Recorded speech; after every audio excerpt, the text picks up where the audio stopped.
Hello everyone, this is Beastly Eel here, and in today's video we're going to be talking about the latest episode of Andor. So this is episode 10. So this episode actually starts off almost immediately after the last episode. So the old man had been killed. The medic had explained what was going on the second floor and well, how they were all wiped out for finding out the truth. And Cassian's basically explaining to the floor manager or room manager, sorry, that this is their only chance to get out. Like, they're going to realize that, hey, we don't have enough manpower to keep these guys in line anymore. We're going to have a lot more men on board to help protect us. So Cassian has come up with a plan in the sense of that they attack when they bring down the next person, because no room can have a man short, so they're going to have to bring somebody over. So their idea is when the guy comes down, they then start to take him out.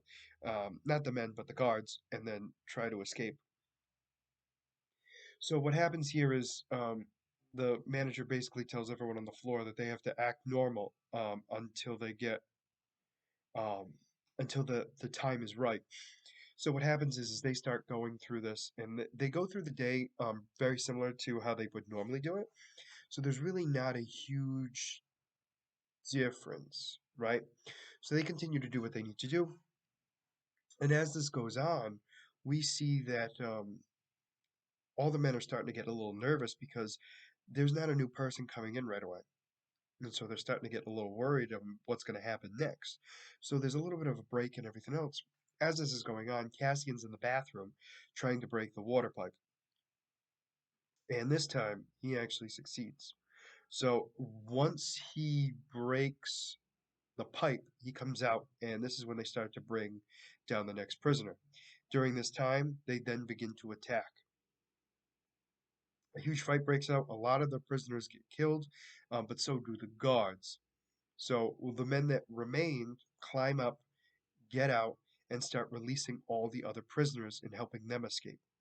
What happens is they go through the whole thing. Power surge goes through because of the water on the floor, short-circuited the floor.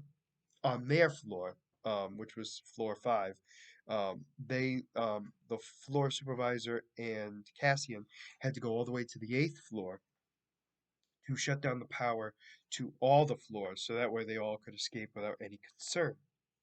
So this happens. They start breaking down everything else. Now, what we find out is a lot of the guards went into hiding because they did not want to get killed, while everyone else decides to run out and then jump off the prison and into the water and start swimming. And at the end of this episode, what we notice is that Cassian and one other man, not the floor supervisor, have gone out, have made it to land and start running. Now, the floor supervisor apparently cannot swim, and it becomes a big deal, obviously, when they have to jump to their safety. But we don't know if he actually tries to jump or not. I would think that regardless, if he thought he was going to die anyway, just jump. That way they don't get you, and somebody could help you swim.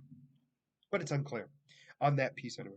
So Cassian, at least we know for a fact, has escaped. Now that shouldn't be all that shocking for those who've watched Rogue One, but it is still interesting.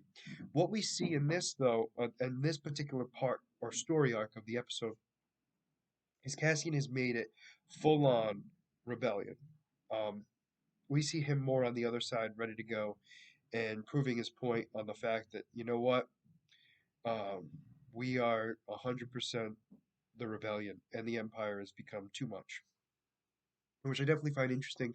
And it took the fact of him going to prison for this to happen. Now, we also find out that his mother is not taking her meds, and we see that the woman that was left behind in the mission is also on his planet, possibly watching to see if he comes home to get rid of him. Although that is not 100% proven, it'd be curious to find out.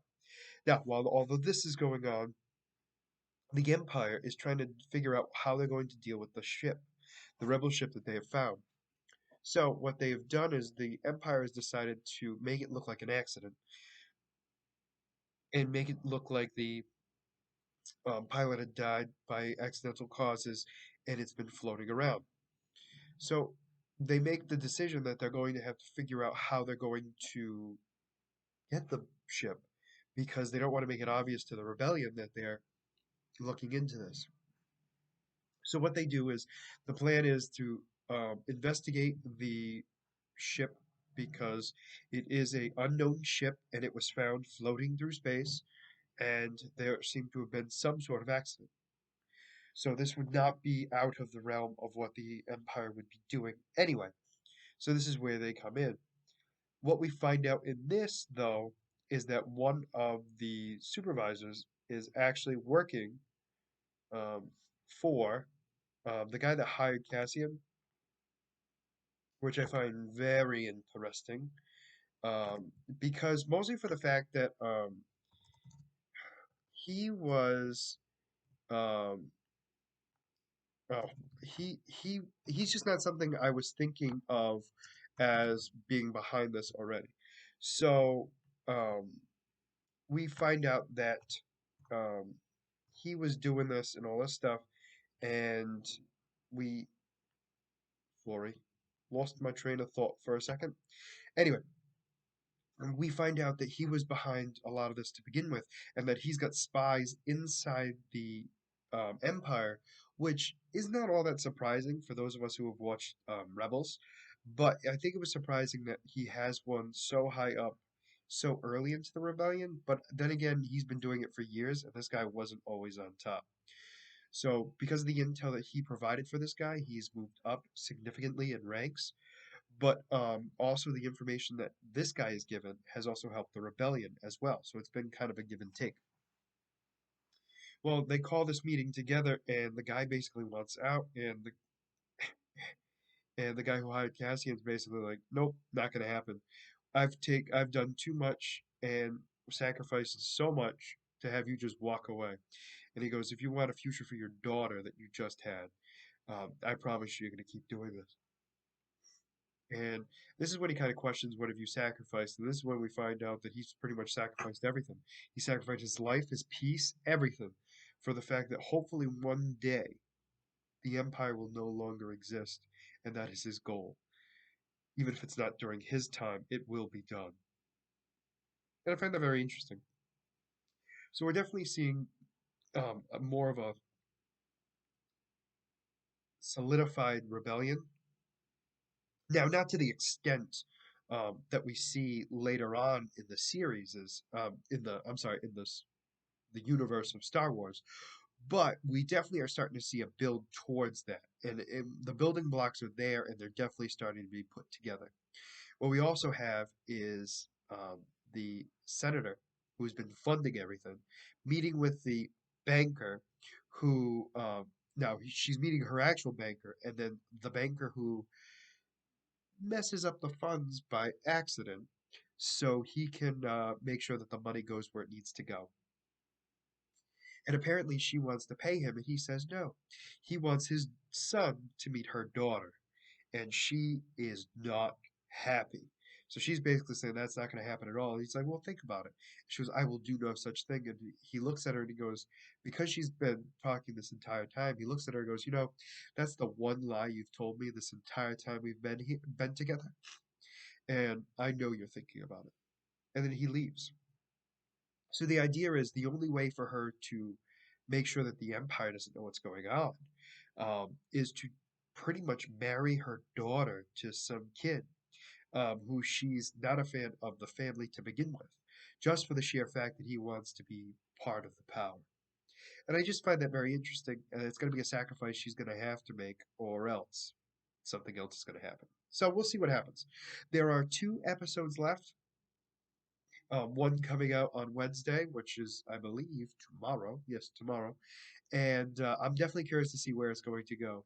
Um, there's only 2 episodes left, so we got to be going towards some sort of season climax. But I'll be very curious to see where it goes. As always, let me know what you guys thought about this episode in the comments below. Did you like it? Did you not like it? And why? And also, if you like the content you see, please like and subscribe below. Other than that, this is going to be Beastly Eel signing out. Have a great night.